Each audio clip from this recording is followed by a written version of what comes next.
Pioneer Square feels possible in a lot of ways. I definitely feel like Pioneer Square can be the biggest area in Seattle. I love Pioneer Square. I get a little emotional about it. Seattle got hit by COVID hard as far as socialization. It gets a little rough, but It's scrappy and you have to really want to run uphill with us. I'll always have a special place in my heart for this neighborhood.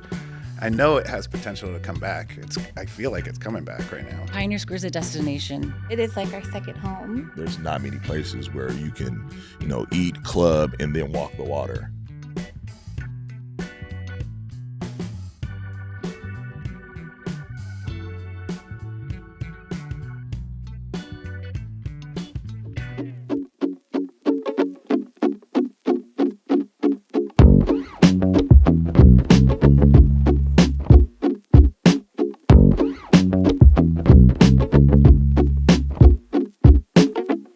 Welcome back to Getting to Know Pioneer Square. I'm your host, Blake Nast, and today I'm with one of the founders of Friend Museum, Mandi, Avett.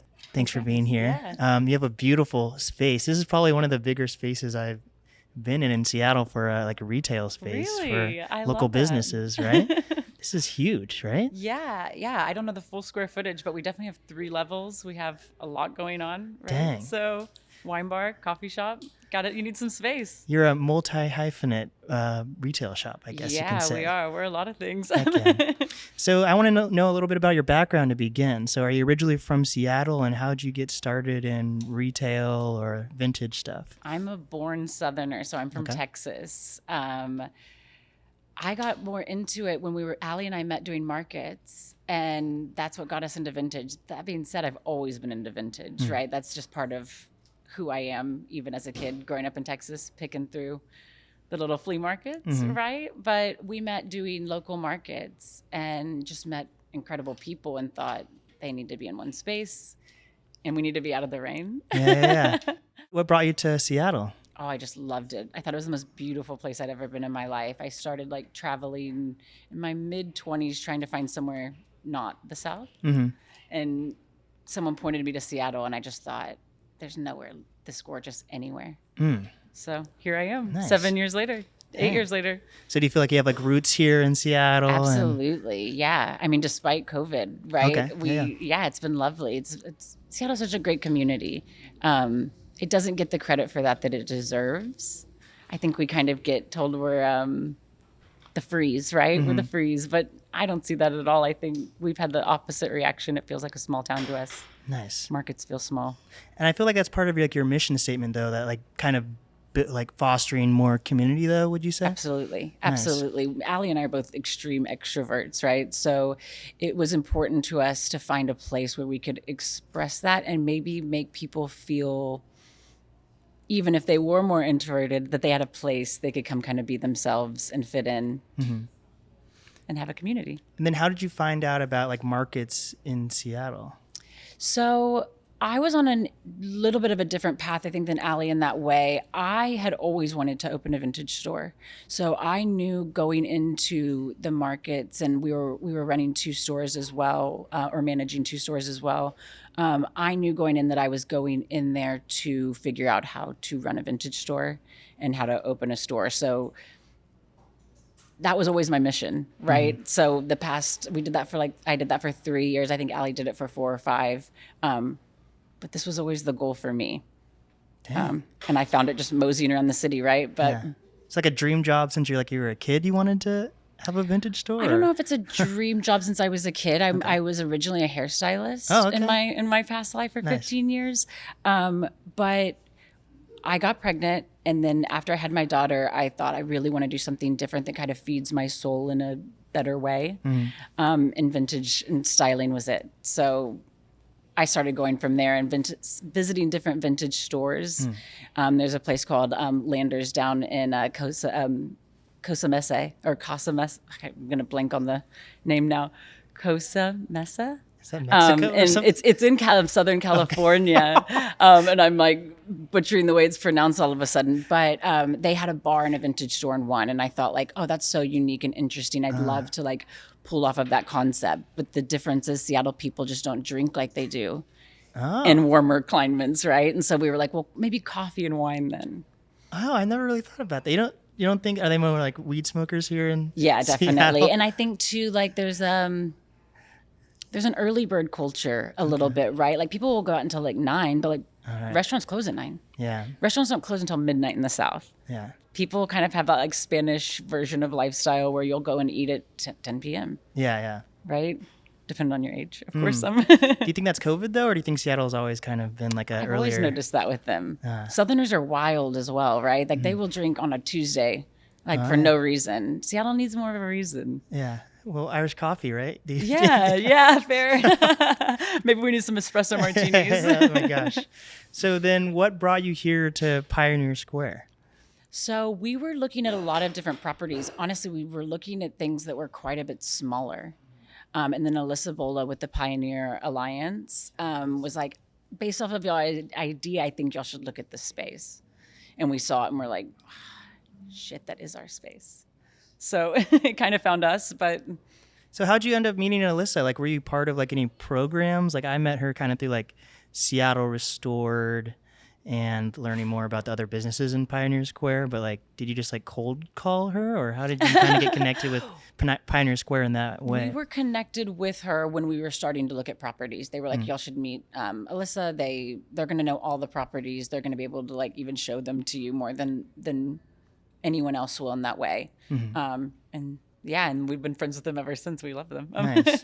So what was like your kind of mindset of Pioneer Square before moving into the area versus like how has it changed since being in Pioneer Square? So my idea of it was that it was dead. It was, there's nothing down here. And we're still seeing that a little bit with the buildings, right? But I think we saw a little bit of foreshadowing with this hotel coming in and with just different shops that we thought, Baba Yaga and different places where I thought that is going to end up pulling a crowd.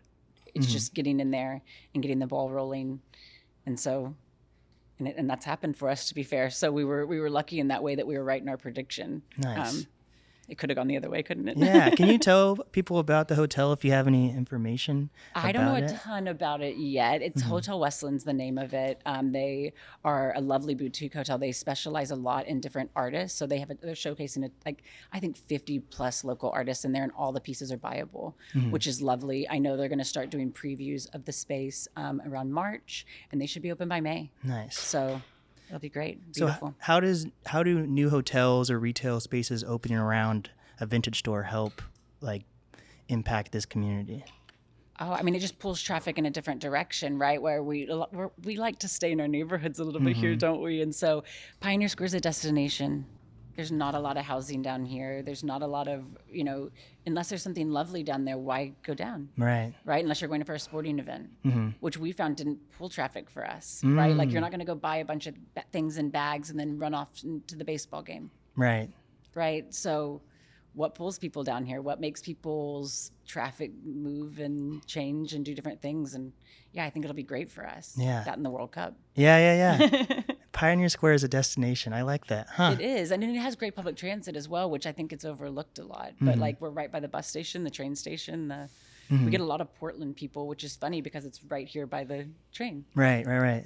So how have you found ways to get people to come into the space if you're not seeing it from sporting events or music events or whatever? Because I think that's a lot of, even though as a podcast studio being on a third floor, I kind of was like, oh, maybe I'll somehow get some clientele from passerbyers, but like being on a third floor, obviously, down. I'm obviously not going to get that attention. But being on the street level and still not really seeing that connection being made, how do you go about making community coming into this space? So, I mean, the space was always supposed to be run as an event space as well. So we're still hosting events. We had So Far In last night. Oh, wow. We have Jazz Night on Tuesday.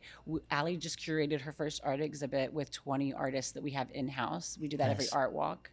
I mean, we're going to do an event every week. Wow. You won't ever come here and we won't have an event to tell you about that week. There will be something going on, no matter what, at least one day out of it. So Dang. That's how we are generating it. And I think within that, we've caught the eye of some influencers, and thank God, because some little clips have gone viral and it's made us very busy. Nice. We're lucky. So what do you guys both bring to the table when you're running this space? Ooh, different things. I mean, we're both Virgo rising, so we're both extremely type A. We like things the way we like things, and that helps us. But we bring different things, and Allie and I work really lovely together. Oftentimes our ideas will stem from someone saying something and the other person executing it, or going, oh, I know I could do this with it. And you're like, oh, I hadn't thought of that, but you've really finalized my vision. Nice. And we do that well, so. Nice. So whose idea was it for like the wine and the coffee and the events, or is that just like It's a slight together? snowball. Okay. I think I always wanted there to be some kind of element of having something to sip on, even if it's coffee or wine or whatever, while you shop. I think that felt like, I don't know, part of the scheme, right? It doesn't, they play well with one another. It makes you hang out a little bit longer. It makes you sit and enjoy the space like these places in Pioneer Square need, right? Like they're gorgeous out here and a lot of them are empty. Yeah. So our hope was that people would come and just sit, but you're not going to do that if you're just buying a t-shirt. Right. Right. And so that's where kind of wine kind of came in. And as we were thinking about it, people would come to us that were like, I'm in wine. And we were like, oh. So we found out we just had like friends that were already somewhat curating things like this, but needed a space. Right. And that's how we met Sarah from Past the Matches. Nice. Or they found us and we're connected through friends. And that's how we found Fulcrum. We were doing markets at Stoop, and Allie had bumped into Blas, and they're an incredibly amazing queer-owned roastery. And it just felt like their values matched our values. Right. And that's how we have found almost everyone in this space. And how important is community for you as a person, but as well as being like a brick and mortar? I think that's our main motivation, if we're being honest. I think like Seattle got hit by COVID hard as far as socialization, right? And we were trying to be the opposite of that. How do we push people out? How do we get people out more in a community that doesn't always want to, especially in the cold or rain or whatever, right? And so throw them an event, give them some wine, give them some coffee, make them come out of the house, give them a reason. Is there any advice on how to make community? Do you think it can be hard, or do you think if you look for it, it's easy to find? I think my advice on making community is making eye contact, right? I think people love to not talk to you here because they think they're being polite by not bothering you, right? Like you don't always have to bother somebody to just connect with them with their eyes. Right? You'll know very quickly who wants to talk to you and who doesn't. So what is like your 5-year goal with the Friend Museum? And also, how did you come up with the name Friend Museum? So Allie originally came up with the name. They were trying to come up with different event ideas. And they said it one day and they're like, people are going to be confused. And I said, confuse them? So they come in and ask about it. Yeah. I loved the name and I just was sold on it. I was like, there's nothing else you're going to come up with that I'll like more than Friend Museum. It's a perfect idea of collecting beautiful artists in a space in all different realms. Like it's a perfect play on words. 100%. And then what's the 5-year goal? 5-year goal. I mean, be happy. Yeah. Make other people happy. I think in the grand scheme of things, we've already had a couple of vendors move out and get their own stores. That's my goal. Yeah. I hope everyone in here leaves me because they're too successful. Right? That's the goal. Yeah. And is there a store dog, or who's Billy's the store dog? Okay. That's Allie's dog. She's an angel, our little Billie Jean King. Oh my gosh, that's amazing. Is that coffee table book of the dog, or is that just a dog that looks like? It's just a dog that looks like her. Oh my gosh, that's amazing. Okay, so what are some like? Do you have any like historical facts about Pioneer Square, or something that you learned about Pioneer Square once being in the area for some time? Now it's like folklore, right? What's real and what's not. What I've heard is our little building connects to the underground, right? We have 2 little doors that you can get to the underground. So somebody's told me that there's 58 blocks of the underground. Wow. Which when I think about 4 blocks feels very large. Yeah. Right? Yeah. Like 58? Wow. How many tunnels are there down there? Yeah. Who's living down there? That's what I want to know. Yeah, for real. So how long have you been in Pioneer Square now, and what are some of your favorite shops that you've learned about since being here?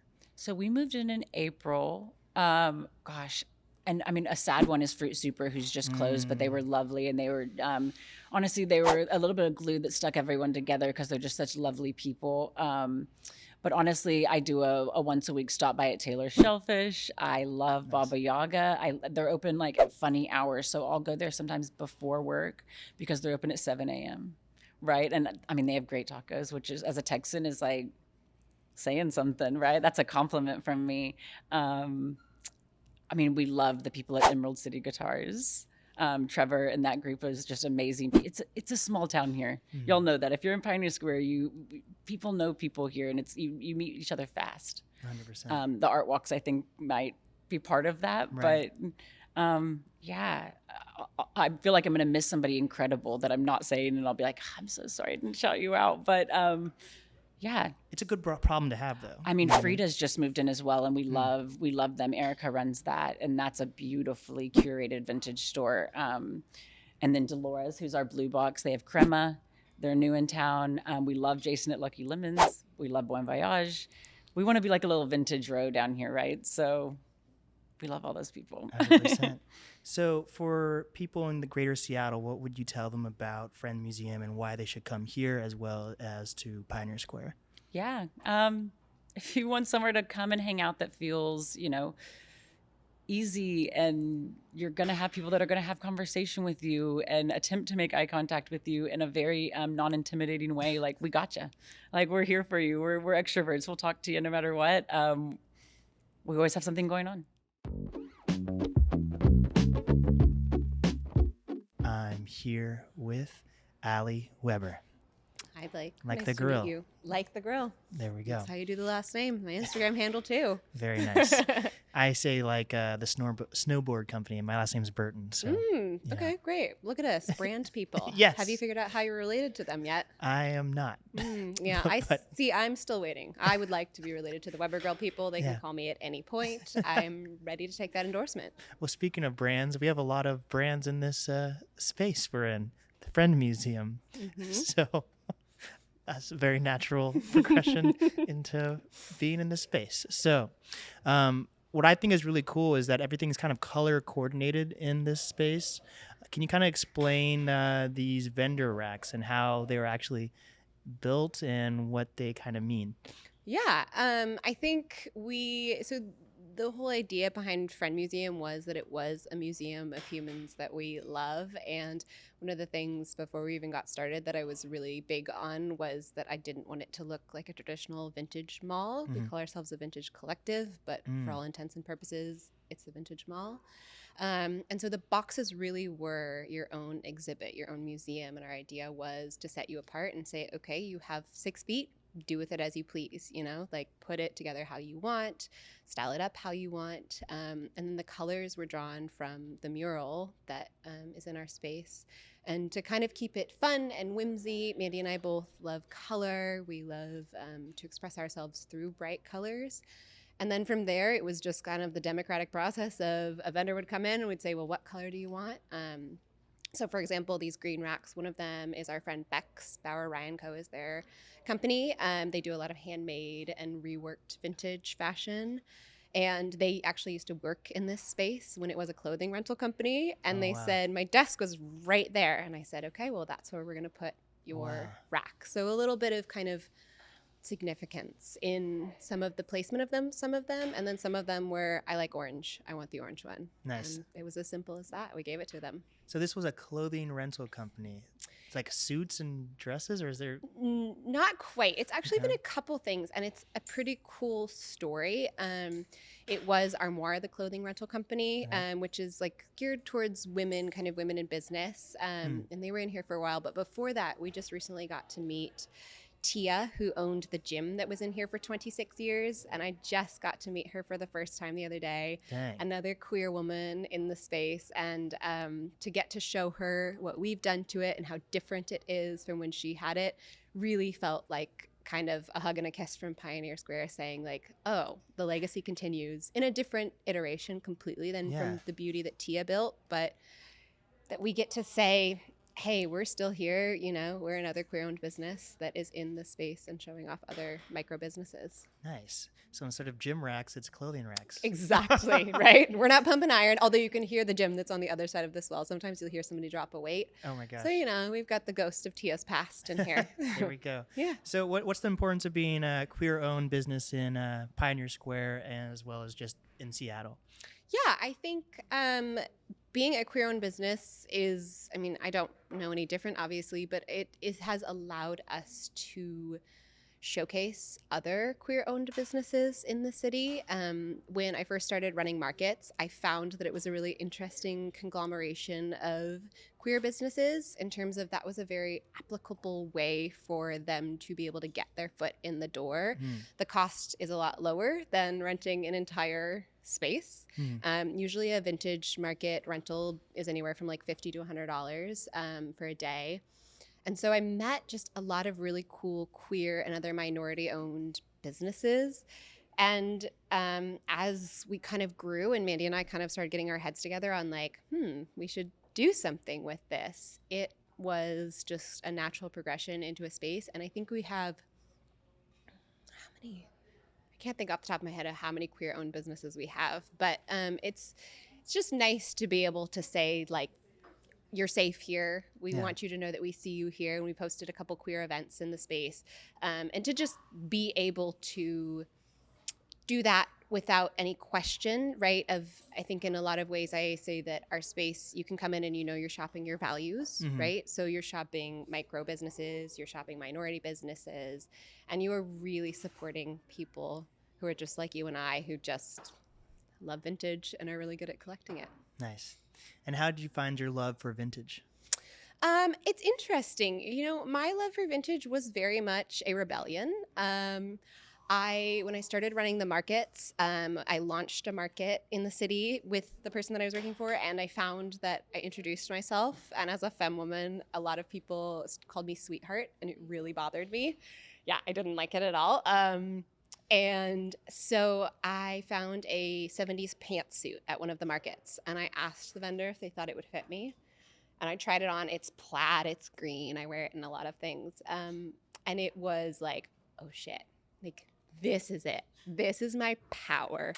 And from there, just learned that 60s, 70s shapes really fit my taller frame well. And being in a market setting every day, it was handed to me, kind of was what it felt like, right? Like I just very easily got it. And it's been really cool to see, I think a lot of what Friend Museum is and a lot of what my ethos behind kind of markets and vintage is to demystify it, right? Like I dated somebody and they were so hesitant to try on vintage because it has this like cool aura, right? And it is cool. It's really cool to shop vintage. And we're just people, right? Like we just put on an outfit today, right? Like, and so it's cool to get to say like, come here, let me hold your hand. This is Nate. Like that's one of our vendors. Let me introduce you to Nate. And Nate is, the nicest guy, and he works with his friend Chris, who is another one of our vendors. And they're just two dudes who like vintage tees and sports. And, then you get to know, oh, they're also kind of nerdy and they like comics and things. And they're just people who chose to put on vintage that day. And anybody can do that, right? So I think kind of bringing it back is vintage to me was that rebellion, and also a rebellion that I like to hand off to other people and say, just try it on, play, have fun, you know? So is vintage kind of like it's like a mood and an era? It's like a, I don't know what word I'm looking for, but it's more than just an era, I guess. I would say. Yeah, I would like completely. I think for me specifically, those 70s and 60s pantsuits, as a queer woman, putting that on and being like, I wonder what the woman who wore this originally was like. What was her life like? And here I am getting to put on, a 70s power suit and say, here I am. I'm queer. I own a business. It's kind of a whole aura and a whole story that you're telling when you put on an outfit. And that's really how I like to look at clothing is, what story can I tell today? So do you feel like other vintage stores do a good job at that? Or is that kind of like a part of your mission statement for like when someone comes into a space like this to really understand that story? I think Both. I think there Okay. are definitely some fantastic vintage stores in Seattle. I mean, we're so lucky to be in this neighborhood. We've got Lucky Lemons. We've got Frida just moved in down the street, Bon Voyage, which is a Seattle staple. And I think that they do a really nice job of telling a story. I think that we just really add to that, right? If this were a layer cake, we are just another layer in this cake. And we're just a different flavor, which is fun, right? I think Mandi and I love that each vintage store in our neighborhood specifically has its own flavor, right? And that's so cool because that means that more people can be represented. And we went the vintage collective route because it meant that I like a certain style of vintage. I generally source for my size because it's easy. It's what I know. It's what I know to throw on, right? I can see if it fits. But that's not everybody. And that's not what we want to be. And so by having vendors, we get to tell a couple more stories, right? We get to say like, okay, so maybe you don't love the 70s pantsuit. Do you like vintage sportswear? You know, it just allowed us to show different people that their story was a part of vintage as well. Nice. I like that. So how do you go about finding your vendors? Honestly, they are pretty much all dear friends from the market world. Nice. I spent 5 years running outdoor markets. And as soon as we knew we wanted to go inside, I picked kind of what felt like the broadest range of representation in humans, and just asked if they all wanted to be in our space. And we've been lucky enough that they all said yes. We're building 4 more racks, so we'll have 4 more vendors in soon. But yeah, it's been a really easy, natural progression of kind of, well, who do we feel is not represented yet? Let's represent them in our space. So how did you guys exactly meet? Was that a specific market? And like, was there like a moment where you like were fighting over a pantsuit or something, or what? No, I was running markets in a store in Ballard for our boss, and Mandi sat down for an interview. And I was like, this person is way too cool to work here, but I just needed people, and she was so cool, and I was like, fine. And then slowly from there, we just kept working together. She came onto the market team. She kind of came onto all of the teams that I was overseeing, and I just really liked her. We clicked really easily. We spent a lot of time together. That job was a lot of kind of freedom in terms of like figuring it out, like, right? And so we just spent a lot of time together, kind of doing things together. And slowly but surely it was like, well, I don't want to be out in the snow anymore. Do you? Do you want to try this together? So no, there was no fight at all. there was simply you're fucking cool. Are you sure you want to do this? You want to do something with me instead? That's and that awesome. was how it was born years later. That's great. I love that. Yeah. So you two solely run the venue together. I guess, this counts as a venue. It's Absolutely. Multiple things. So what is that like, just you two handling all the day-to-day operations and everything? You know, it has been quite the sprint. I like to tell people I'm sprinting uphill a lot of times. And that's not a bad thing. I really thrive in kind of that chaos and a lot to do. I did a lot in my last job. I ran 2 markets. I ran a store, a warehouse, a vintage mall, booth.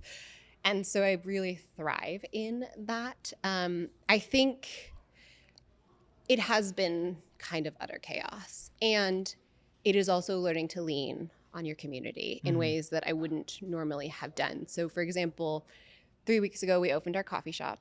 And that kind of felt like the first, I could see Mandi and I just breathe for the first time in 6 months. And with that naturally came me getting back into running events, which is, you forget, I don't know, maybe you don't. I forget my passions a lot of times. Do you ever feel that way? Yeah. Right? Like, for sure. I do that with being an extrovert as well. Like, I'll be really tired and somebody will take me out and I'll be like, oh, this is so fun. We're getting attention. And I do that with passions too. And so with coffee opening and us kind of feeling like we could breathe again, I started to put together events. And so that was putting out the first call to art for our first curated show, which is the show that I think you'll probably see some clips of. It's called Impossible Hands, and it's related to board games and the games that we play and love, and how sometimes we win, sometimes we lose. You know, just the comment on really what love is, which is a game. And I don't mean that in a negative way. Right. I just mean it is, right? It's you're moving pieces all the time because you live in your own brain and your partner lives in their own brain. And that really was kind of a leaning on the world and community, because I just put out the call to art and said, okay, let's do it, right? And without these artists applying and submitting their work and bringing their work in, I couldn't have done it. And I think it's similar to vintage and coffee. I had a pop-up last weekend, and I had some friends who just wanted to celeb barista, guest barista. So as much as we are doing it on our own, it doesn't feel like we're doing it on our own, because we have such a beautiful community around us who are like, yeah, I'll barista with you. Or we had, a concert in here last night and a vendor came in and helped. So we are doing it on our own, but I don't think that that's also the fairest story to say that we're not getting help, because we definitely do have people who are shining lights on us the entire way. How do you describe the art community in Seattle from, because you're doing multiple things, music, coffee is a type of art too. Totally. Actual selling clothing's an art. So like as a whole, how do you describe like the art scene in Seattle? I think it's so cool because I fell into that scene, right? Like I fell into running markets. I found the job on Craigslist, wasn't sure what to do, and just did it and realized you're exactly right. That was an art of its own. Putting together a booth is an art of its own. And Pioneer Square was a similar way. I knew that we wanted to have our shop in Pioneer Square. We didn't really want to be anywhere else because of, I think Pioneer Square feels possible in a lot of ways, right? Yeah. Like it's scrappy and you have to really want to run uphill with us. Yeah. But there's so much art and there's so much possibility. And I think that the art scene in Seattle in general is really pretty cool. It's in pockets, and I think in a lot of ways we're hoping that we can be kind of that in between the pockets, right? To give these smaller artists who maybe aren't in a gallery or have never been in a gallery, or these vendors, again, who don't want to deal with an entire store on their own, a voice and a platform to say like, yeah, I want to have a singer-songwriter art in here or a spoken word night. So I think that the art scene in Seattle is very vibrant and very lush. And to be able to open our doors to kind of the heart of it has been the most magic part of this entire story. Yeah, I love that. I feel like it's amazing things happen when you kind of like make it so there's not so many pockets. Like when there's more blending, that's when cool things happen in Seattle, And that's literally how Friend Museum came about. Yeah. I mean, I was running those markets and I thought, I'm going to run a big indoor market. And it was meeting somebody and blending the pocket. It was, oh, well, I know this person who, my friend Maddie, who makes these great baked goods. And I'd meet somebody else and I'd be like, well, how do you not know Maddie? Like everybody should know Maddie. I want to shout her name from the rooftops. Like that is my favorite thing about owning a small business, running events, is just getting to say, hey, artist A, meet artist B, you guys could make magic. Go about it. Yeah. It is one of the coolest things to link worlds and communities and people and see what happens. I love that. So what would you tell great people in Greater Seattle about Pioneer Square? Why should they come to Pioneer Square, and why should they come to Friend Museum? I think Pioneer Square is the coolest neighborhood in Seattle. It feels like New York. It feels like Europe. It's left the most untouched. And I think we have to keep visiting it and keeping it alive to keep it that way, because if small businesses can't survive down here, it's going to get bulldozed and it's going to become a high-rise city, right? It's just cheaper from a development standpoint. Pioneer Square is, I think, kind of, as I said earlier, full of possibility. And I really believe that. Like, it is full of art. It is full of creative people. You'll find little things happening and big things happening. We have a photo walk next Saturday, and anyone's invited, right? Have an iPhone? Great, come with us. And then there's big galleries, right? There's big galleries who have been around for a while. I would also tell people that Pioneer Square is not as hard to park in as you think it is. You can do it. I do it 7 days a week. And it's very safe. It's just as safe as any other neighborhood. So I think Yeah, I don't know why you wouldn't. I could listen, waltz into Friend Museum on any given day and ask me about your Pioneer Square day, and I will give you a full list, probably with glee, of all the places you should go to, where you should eat, and just, I don't know, if nothing else, just come down and hang out with us. We've got tons of comfortable seating, and we would love to meet you and hear your story. Heck yeah. So 2 more questions. Where is your favorite lunch spot in Pioneer Square? Easy. Salumi. Oh, And the eggplant parm. But you have to get there early. Yeah. Yeah, It's the 100%. greatest lunch spot in Pioneer Square. For sure. And tell us about the store dog. Billy is my girl. Billy is a rescue from Texas. Wow. She came perfect. She began her life very quickly with me at markets. So she knows people, she knows dogs, she knows babies. She's very friendly, overly friendly. And anytime that I am here, B is here, and she wants a scratch, a snuggle, what have you, Billy will be on that yellow sofa, probably in the dead center, waiting for somebody to snuggle her. Amazing. Cool. Yeah. This has been Getting to Know Pioneer Square with, Allie Weber. and we did it.